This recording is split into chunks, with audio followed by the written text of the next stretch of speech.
Hello, welcome to the Black Salt Mirror. I will be doing a tarot and oracle reading for you today. Most likely both of them. Whatever energies are coming in through you, for you, through you, to you. Maybe they're coming through you. And this is part of the interpretation.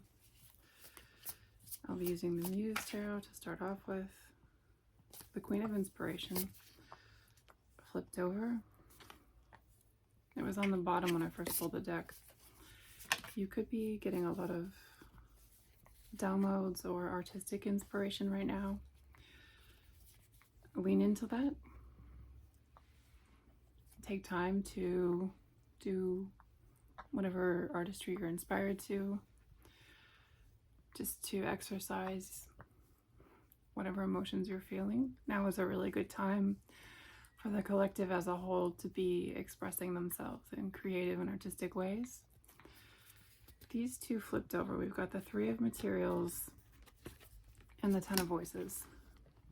Now is also a time to seek out other people and friendships to help with chaotic thoughts. The Ten of Voices is the sword suit, and the swords can be dangerous, and that your thoughts can hurt you. They can cripple you. In this case, they've skewered her here. And thoughts are not real. I mean, you can have thoughts about real things, but the thoughts themselves shouldn't be able to hurt you. Although they can stress you out, they can make you sick. And they're saying here that the braiding of companionship and friendship is the antidote. You see the way that these lines braid together and the roses. And part of that is because good relationships will make good memories that you can tap back into, times that you can remember things weren't the same, and they can give you relative space, they're saying. And they mean just, if you remember that things were not always this way, that they were not always bad, that means you can go back there. And it helps when you're feeling helpless or overwhelmed or like you're drowning to know that it doesn't have to be like that, and that it won't always be like that. There was something else there about going back to an island where you were happy. And it's these roses as seeds that have been braided into your past. They're saying, look through your mind and your memories at the times where you were happy, at the times when you felt a kinship with the people around you, at the places you were. When I was growing up, I always did theater, and that was always where I found the people that I had the best friendships with, that I felt like were the most like me, that I had the most ease getting along with. And if you've been watching this channel for any period of time, you'll know how much I talk about art. And it wasn't until after college that I realized that there are different types of people who think differently and who like different things. And it was those artsy, creative types of people that are the ones that I feel understood by. Maybe they do understand me. But they're saying, if you're lonely or overwhelmed by thoughts, look back in your mind to when you were happy and life was easy. Look back to the ease, they're saying, specifically when things felt like they just fell together, when you could just show up and everybody liked you and everybody got along and everything made sense to you.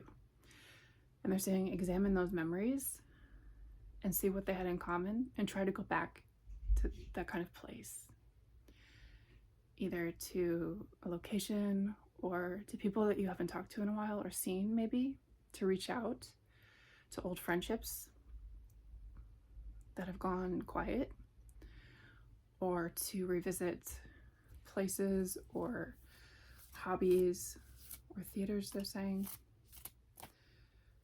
places that you felt that you were not overwhelmed. There's a different perspective. The Hanged Muse to be had. Part of drifting away from something is to see what it was like when you were in it. Sometimes we can only see something fully from the outside, and sometimes we can only get clarity when something has passed, kind of like not being able to see the trees through the forest, but you can see it from the outside. So they're saying sometimes the only reason that you lost these friendships or these groups or this feeling is because you didn't know that's what you needed to feed, and you got distracted and you drifted away, and that was to show you what was valuable to you. That was to show you what you need to go back to. It wasn't that you screwed it up. It was that they gave you perspective by removing you from it so that you could see what you had and what you can get back. The other two cards that came out are the Page of Emotions and the Five of Inspiration in reverse. This one is interesting. Sometimes it can be good, sometimes it can be bad. In this context, it can be, you see how she kind of looks confused? And the mirrors seem to be portals, and she's not sure which version of herself is true. And that's what you're seeking out right now, is the version of yourself that felt the most like you, that felt the most easy, the most natural, the one where you didn't feel like you were trying. And that's what you need to go back to or walk into. Sometimes it's an amalgamation of a bunch of different times and feelings in your life that didn't occur at the same time, but now they're saying at your age, in retrospect, you can patch them all together and be all of those things at once. So if you liked this location and like this feeling and this vibe and this hobby and like this way that you graded the morning and whatever it is that you want to incorporate in your life, now's the time to do an inventory and take all the little bits from every other point in your life and put them all together to craft the life that you want, the days that you want. And they're saying literally, it's like, what do you want to do when you wake up? How do you want to feel? What do you want to be looking forward to? What do you want your morning ritual to be like? Where do you want to be? Because in my mind, this is like a little cabin in the woods and the mountains, and you wake up and you hear the birds and you look out and you see the foliage in the mountains and like the valley in front of you, and you can smell the air, and then you go make coffee and your kitchen is facing out so you can watch the mountains in the mist, and then you go stand on your porch and you drink the coffee, and it's like it's kind of like a coffee commercial, but that's kind of what they're asking you to do.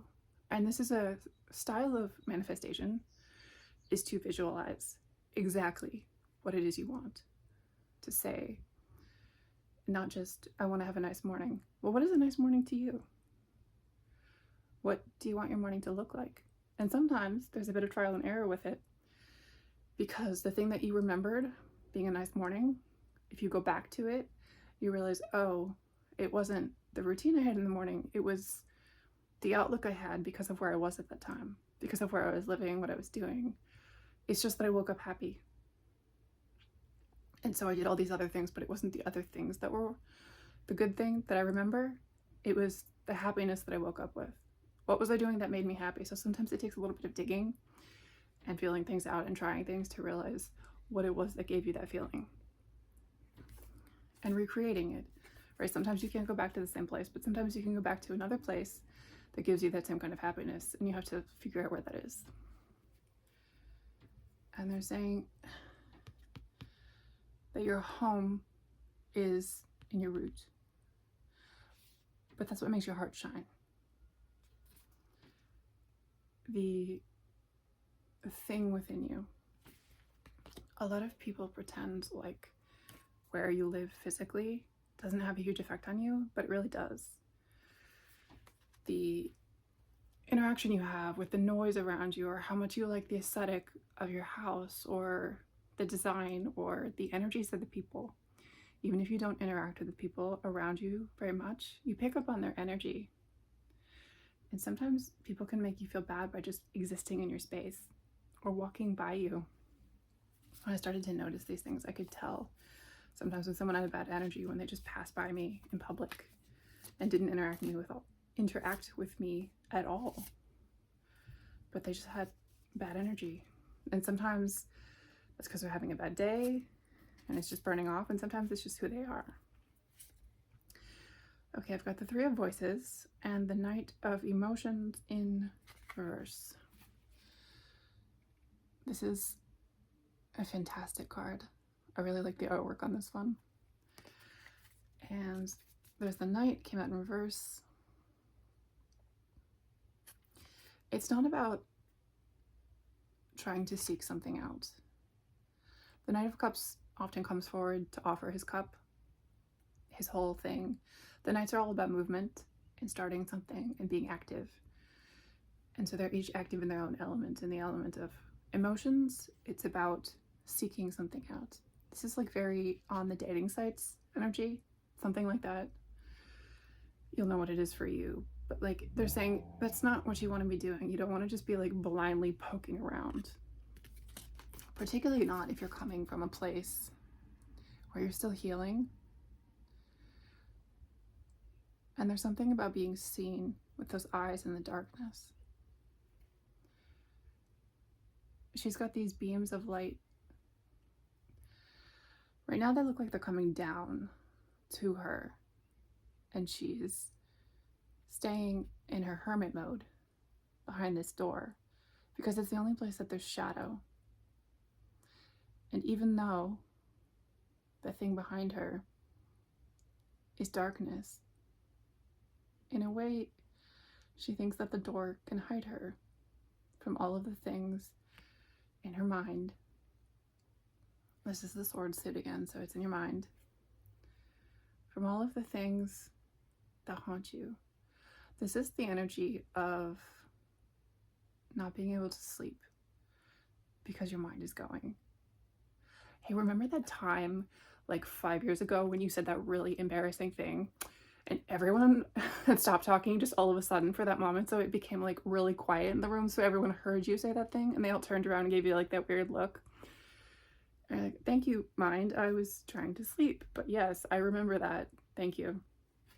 It's kind of like that kind of energy. So there's these together with the Knight in reverse.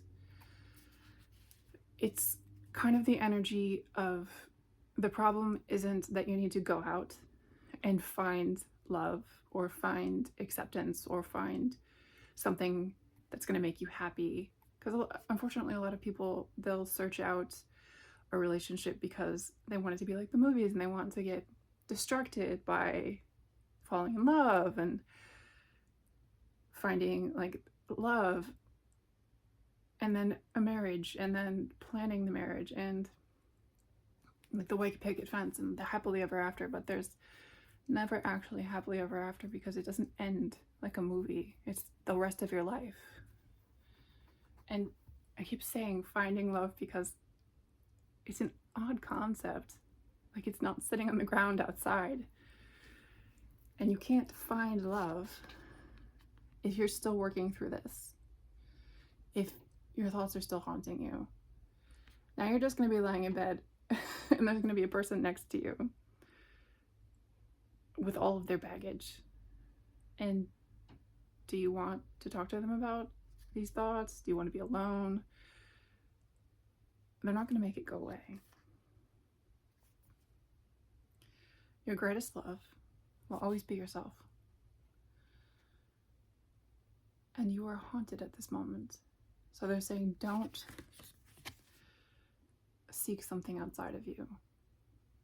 And that's the dating thing isn't going to apply to everybody, but as the Knight of Emotions, it's seeking something outside of you that you think is going to fix it, that you think is going to make you happy, that you think is going to... There was an interview with Dax Shepard years ago where he talked about, he kept saying, if only I get this, then I'll be happy. If only I become like a famous actor, if only I get $1 million, if only I accomplish this goal. And he was in the unique situation, he said, that he got all of those things and none of them made him happy. And it was one of the most poignant examples that I've seen of that exact idea. People are constantly chasing, I will be happy when I get this. And every once in a while, there is someone like that who gets those things and realizes, oh, nothing on the outside was ever going to make me happy. What's on the inside makes me happy. How I go to sleep. I realize I've now talked about waking up and going to sleep.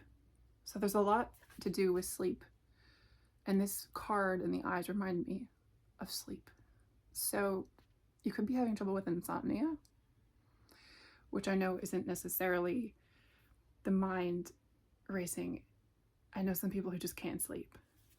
And if that's an issue with you, that's something you need to focus on to figure out if it's psychosomatic or if there's something in your life that you can change that you don't think has anything to do with sleep, but it turns out it does. That's kind of the message that I'm getting with that little bit right there. Is there are a few things in your life that could be better if you change something that seems completely unrelated, because it's a holistic thing. If downstream is poisoned, the whole rest of the stream is going to be poisoned, because they are connected, even if they're far away. So they're saying, look at that, look at your life, and schedule the whole thing, including the parts that you don't think you can do anything about. Temperance. It's going to take time. It always takes time. Healing is a multi-year, if not multi-decade process. It's not, I'll be better next week. And that's assuming that you're going through the healing at a steady pace, that you don't stumble like everyone does and regress like everyone does, and that you can find the right help, which is really, really hard. And that there aren't other stressors in your life, which of course there are. So be gentle with yourself as you heal, as you go forward, and know that this is just a part of your life. And it's a phase. These women almost look like they're mirrors, except if you look at the moons, it goes from full to crescent. So one of them is holding the full moon and one of them is holding almost a dark moon. And so it's about phases. Normally the moon doesn't have anything to do with the temperance card, so this is significant. And the flowers as well. Flowers have their seasons, they have their stages, and they go dormant for most of the year. The flowers are not blooming. And that's how you are. That's how it is. You have to keep telling yourself, this is a period of time. We have the 5 of Voices. I'm immediately drawn to the women here sitting at the bottom in what looks like a yoga class to me. If you've been thinking about going back to yoga, specifically back, because you've all been, obviously, that's your sign to do it, to make time. That's one of the many things that people won't make time for because it's just for you. And a lot of us don't prioritize that high enough. We prioritize like more tangible things that involve other people. But the most precious thing that you can do is the things for you. Because the more whole you are, the more happy you are, the more fulfilled you are, the better you are at all of your other relationships. The best example I can think of that is if you've done something while stressed and then you've done the same thing while really well rested, like right after vacation, and you're like, it's so much easier to do it right after vacation. Why did it seem so hard to do when I was really stressed? Stress can make everything seem harder. Fatigue can make everything seem harder. And there's a strong message coming through in this reading about fatigue and addressing it and taking it very seriously. And taking the time to find absolutely anything that could be causing it, even if it doesn't seem like something that would cause fatigue, because you are a whole system. You function all together. What happens in one aspect of your life affects every aspect of your life because it affects you. What affects your head affects your feet, affects your digestion. Look into allergies if you haven't before. That's come up a lot for me lately with people. Look at your diet. There's a huge amount that you can do for and against yourself with what you're putting in your face, in your stomach. You're being offered an olive branch here. That's what his hand is holding here. This one's kind of an odd card. I don't quite know why they're touching each other's faces, but maybe you get facials? There's a lot of self-care coming out of this message. And going back to the things that you enjoyed. This one here, this woman, she's kind of got like that 90s vibe. That's another thing I've seen a lot lately is women talking about, why did I stop dressing the way that I liked, like when we were that old. It's like, oh, because I thought I had gone out of fashion, or oh, I thought I'd gotten older. Dress how you want to dress. Listen to the music you want to listen to. The kids nowadays are all rediscovering low-rise jeans. I've seen them. The fashion's all coming back. And don't be afraid to be that weird one who just has your own thing that's timeless. I mean, Anna Wintour has her own thing. Just by being the head of a fashion magazine. She just has her own style. So they're saying now is the time. You're being offered this olive branch to invest in yourself, to explore yourself, to try new techniques. And I'm specifically seeing things to do like with the head or holistic treatments, like meditations or massage or the kind of thing that's part of that kind of community where usually someone will have a certification and you can go see them. Reiki maybe, that kind of thing. If you haven't tried it, try it or just look into it. And they're saying reconnect with your woo. Let it be part of your life and let it heal you integrally.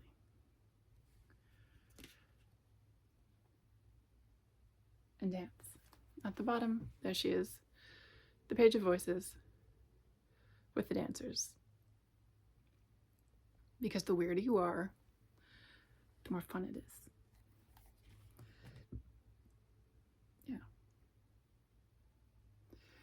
I'll stop there. I love you all, and I'll see you very soon.